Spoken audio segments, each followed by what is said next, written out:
So yeah, the Sky look pretty damn good. The Sky look pretty good.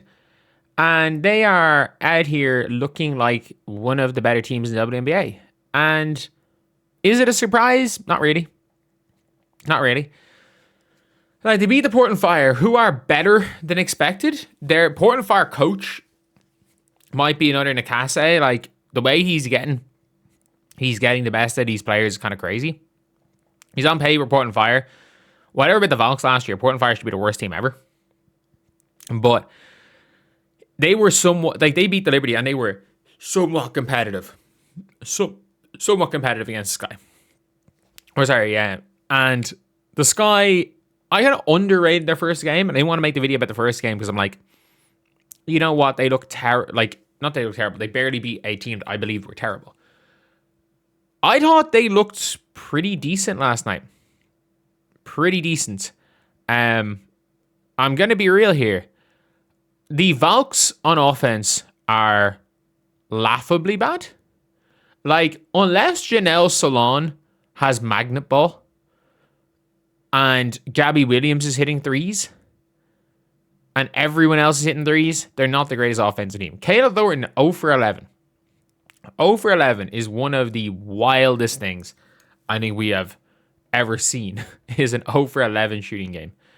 But you've now got a situation where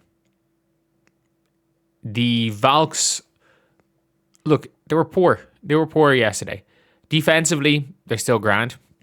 But you also look at the Valks who have their players. The Sky are missing Azare. They're missing Dijonay. They're missing Sloot, who, no matter what people want to say, Courtney Vandersloot is still a good player. And they're looking pretty good. Why is it that they're looking pretty good? Is that you need certain types of players for pieces to fit. Like, for you to have Rukia on the floor, who is a 5 out of 10 defender at best and an inefficient bucket getter. But she's a bucket getter. We cannot stress this enough. Even though she is an inefficient bucket getter, she's a bucket getter and can create her own shot. Cardoso, not a great game yesterday, but was fantastic in game one. Diggins as a pick and roll point guard. That's the type of player you need beside Cardoso, where she can basically just be that inside presence. She can go inside. She doesn't need to play ping pong off the backboard with double bigs. And if you look at the rest of the team, you have obviously her and E. Will are basically splitting minutes at the 5. You've then got Cloud off the bench, who can be a solid player still. The advanced stats hate her, but she can still be solid. But if you look at the starting 5, as far as the pieces fitting, you have a little bit of it, like Skylar's efficiency, hit or miss. Rukia's efficiency is not ideal, but she can create her own shot, which is still important.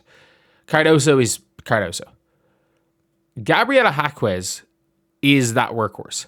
I thought that the Chicago Sky, at the end of last season, I predicted based on need for the Chicago Sky that they were going to offer $1 million to Lexi Hull. Or they were going to offer, when I said it was going to be $1 million, I said $700K. So it would be the equivalent of $1 million to Lexi Hull. They just drafted Lexi Hull. Did they reach on Jaquez? Yeah. Yeah, they did. Like, there were better players in the draft than Jaquez at 5. Like, they absolutely reached on Jaquez.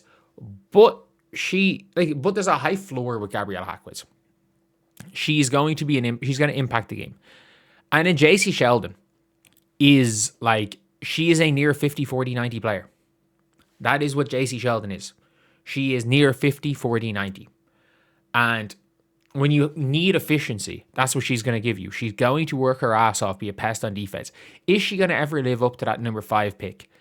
No, just because of the top heaviness of the 2024 draft. And the fact she was taken over Angel when the Dallas Wings clearly should have taken Angel Reese at 5. I think even at the time, you could make an argument for the top 4 above Angel. And a redraft, clearly Angel goes 2. But like, Dallas taking JC made no sense even at the time. And they have she has been in multiple trades. Like, she was traded from Dallas to Connecticut to Washington, and Washington back into Chicago. But what she has been is a solid player. She has been a solid, good bench, low tier starter player who is going to be efficient, and you don't really lose anything when she's on the floor. It depending on where that pick comes, if that pick ends up being the 8th or 9th pick, JC Sheldon absolutely is worth the trade. If it ends up being in the lottery, nah, definitely not. But if it ends up being 8, 9, 10, and that's the range where you're looking at like Ava Hyde and Silas Swords, and I'm like, yeah, I'll take JC. We'll take that trade. But yeah, look, it is a very, very interesting one. And I think when Azare comes back, when Dejanay comes back, it'll be interesting to see who starts.